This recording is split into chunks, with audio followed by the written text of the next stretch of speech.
दिल्ली की आबोहवा लगातार खराब हो रही है। दिल्ली एनसीआर में प्रदूषण का स्तर लगातार बढ़ता जा रहा है और कई इलाके ऐसे हैं जहां पर तो AQI 400 के पार पहुंच गया है और ऐसे में लोगों को सांस लेने में परेशानी हो रही है। बार बार हम आपको बता रहे हैं उन इलाकों के बारे में जहां पर AQI का स्तर जो है वो 400 के पार कर गया है। हवा में जहर तो है ही और नदी में भी पानी जो है वो जहरीला हो गया है। दो तस्वीरें आप देखिए और इन दो तस्वीरों को देखकर आप अंदाजा लगा सकते हैं कि हवा जहरीली है और पानी भी जहरीला हो गया है यमुना का, और ऐसे में लोगों को काफी परेशानियां हो रही हैं। तो मोहित हमारे संवाददाता इस वक्त हमारे साथ जुड़े हुए हैं। मोहित, जरा बताइए, अब दिल्ली की हवा से तो लोग परेशान थे ही, सांस लेना मुश्किल हो गया था और यमुना की भी स्थिति वही है, पानी जहरीला है और लगातार कोशिशें हो रही हैं साफ करने की, नॉर्मल करने की। छठ तो बीत गया, अब तो और भी स्थिति खराब है।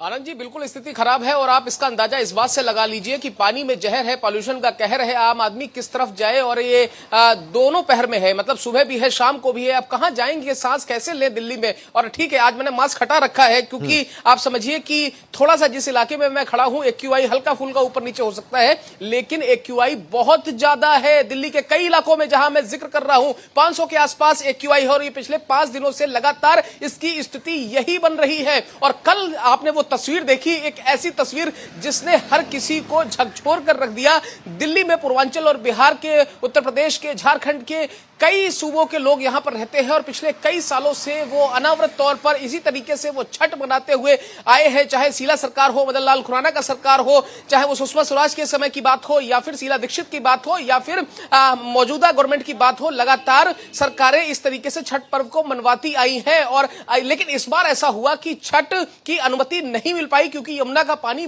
बहुत जहरीला था और साफ तौर पर दिल्ली हाईकोर्ट ने कह दिया कि हम अनुमति नहीं दे सकते, क्योंकि पता है लाखों लाखों लोग आस्था की डुबकी यमुना में लगाएंगे तो अपने साथ साथ वो कई सारी जहरीले रसायन के चलते कई सारी बीमारियां भी साथ लेकर जाएंगे। यही वजह था कि हाई कोर्ट को इस बात की चिंता थी। और अब आप समझ लीजिए वो तस्वीर कैसी होगी जब आस्था के साथ ही मजाक बन गया। जिसकी आस्था यमुना और मां गंगा में है और वो डुबकी ना लगा पाए तो समझिए कि दिल्ली में कितने हालात बदतर हो चुके हैं। और मैं देख रहा था, कल मैंने एक बाइट सुनी, कल मैंने एक मनोज तिवारी की बाइट सुनी। उन्होंने साफ तौर पर कहा कि बस 1 साल की बात है, उसके बाद आपको दिल्ली के पोल्यूशन से राहत मिल जाएगी, यमुना में साफ सफाई हो जाएगी। मैं इस चीज को सुनकर भी बड़ा हैरान था कि आखिरकार ये सब सियासत की बातें हैं। इससे पहले भी लगातार ये होता रहा है कि साहब सरकारें बदल दीजिए तो सब कुछ चेंज हो जाएगा। आपको याद होगा कि अरविंद केजरीवाल ने भी इसी तरीके की बात कही थी कि साल 2025 से पहले आपको यमुना में डुबकी लगवा देंगे। हुआ क्या, दिल्ली बीजेपी के अध्यक्ष हैं वीरेंद्र सचदेवा, डुबकी लगाई तो अस्पताल चले गए। तो ये तो सच्चाई है ना। अरविंद केजरीवाल हो, चाहे वो शीला दीक्षित का समय हो, चाहे फिर वो बीजेपी का अगर मौका मिलता है बीजेपी का समय हो, दिल्ली में जिस तरीके से हालात बदतर हुए हैं, मुझे लग रहा है कि आने वाले दिनों में कमोवेश वो इसी तरीके से और बदतर होते चले जाएंगे। क्योंकि उसमें ठीक है, लेकिन अब सवाल एक ये भी है कि छठ की बात आप कर रहे हैं, छठ प्रकृति का पर्व माना जाता है और प्रकृति के से जुड़े हर सामान का उसमें उपयोग किया जाता है। नदी में खड़े होकर प्रकृति से जुड़े फलों का अर्घ्य दिया जाता है और वो यमुना में बंद कर दिया गया। यमुना के हटाकर एक कृत्रिम तालाब तैयार किया गया और वहां से वो लोग अर्घ दिए।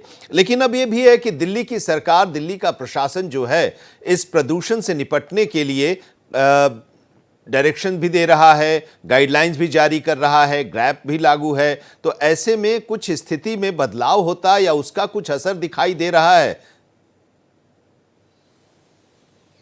आनंद, मैं तो कहूंगा बिल्कुल दिखाई नहीं पड़ रहा है। और ये महज इस साल की बात नहीं है, आप 3 साल पीछे का भी इतिहास उठाकर देख लीजिए, 3 साल पीछे के रिकॉर्ड्स उठाकर देख लीजिए। लगातार इसी तरीके से कॉकजो में फॉर्मेलिटी होती है, बड़े बड़े एसी कमरों में मीटिंग्स होती है, चाय समोसा पार्टी होती है और उसके बाद पॉल्यूशन अपने लेवल पर जस के तस है। हर साल नवंबर दिसंबर में यही हालात होते हैं। पराली जलती है, पॉल्यूशन आता है, पटाखे फोड़े जाते हैं, पॉल्यूशन आता है, BS3 BS4 की गाड़ियां आती हैं, डीजल वाली गाड़ियां आती हैं, पॉल्यूशन छोड़ जाती हैं। यही हालात है, हालात नहीं बदल जाएंगे। आप देख लीजिए पिछले पिछली साल भी हमने देखा कि इस तरीके से, और उससे पिछली साल आप देख लीजिए 2000, अगर हम 17 की ही बात कर रहे हैं, दिल्ली में पटाखे बैन हो गए, उसके बाद देखिए red light on engine of का फार्मूला दे दिया गया, ऑड इवन का फार्मूला दे दिया गया, लेकिन एक्यूआई नहीं कम हुआ। यही वजह है कि अब इस पर बहुत ज्यादा सोचने की जरूरत है। और हमने देखा कि कोविड के समय आपने देखा था, जब दिल्ली में या पूरे देश में पूरे तरीके से जब गाड़ियां बंद थी, लोगों का आना जाना बंद था, तो एक्यूआई दिल्ली का मुझे याद है 30, 35, 40 के आसपास हुआ करता था। और जलंधर के आसपास से, या फिर हम देखें कि हरिद्वार से कुछ पहले यानी मुजफ्फरनगर के आसपास से तो पहाड़ दिखने लगे थे। तो ये तो सच्चाई है कि इसमें सबसे ज्यादा अगर वातावरण में पॉल्यूशन है तो गाड़ियों से निकलने वाले धुएं का है। इसके लिए सबसे ज्यादा जरूरत है कि आप इलेक्ट्रॉनिक व्हीकल्स को बढ़ावा दें, आप दूसरी चीजों को बढ़ावा दें, आप एथेनॉल को बढ़ावा दें, आप डीजल वाले वाहनों से तौबा करना पड़ेगा। बिल्कुल, और इसके लिए भी बैठकर विचार करना पड़ेगा। ऐसा नहीं कि जब ये स्थिति आए और उसी समय इस पर चर्चा करें और फिर जब स्थिति नॉर्मल हो जाए तो फिर उसको भूल जाया जाए। बहुत बहुत शुक्रिया हमारे साथ जुड़ने के लिए और अभी का जो अपडेट है, अभी की जो स्थिति है उसके बारे में बताने के लिए और दिल्ली की तस्वीरें दिखाने के लिए। तो ये सिर्फ दिल्ली और एनसीआर का ही मामला नहीं है, देश भर में प्रदूषण का स्तर लगातार बढ़ता जा रहा है। मुंबई में भी प्रदूषण से लोगों की परेशानी अब बढ़ने लगी है। आपको बता दें कि मुंबई के कई इलाके ऐसे हैं जहां पर प्रदूषण की वजह से आसमान में धुंध की चादर बिछी हुई है। और यह तस्वीर आप देखिए, हम दिल्ली की तस्वीर दिखा रहे हैं, एनसीआर की तस्वीर दिखा रहे हैं, देश के दूसरे हिस्सों की भी तस्वीरें दिखा रहे हैं और हालात मुंबई की भी दिखा रहे हैं। भारत की आर्थिक राजधानी कही जाती है मुंबई, और वहां पर देखिए कि समुद्र के किनारे की स्थिति ये है। वहां पर भी बिल्डिंग्स आप साफ तौर पर नहीं देख पा रहे हैं, प्रदूषण की वजह से विजिबिलिटी भी कम है, सांस लेने में भी लोगों को काफी परेशानियां आ रही हैं।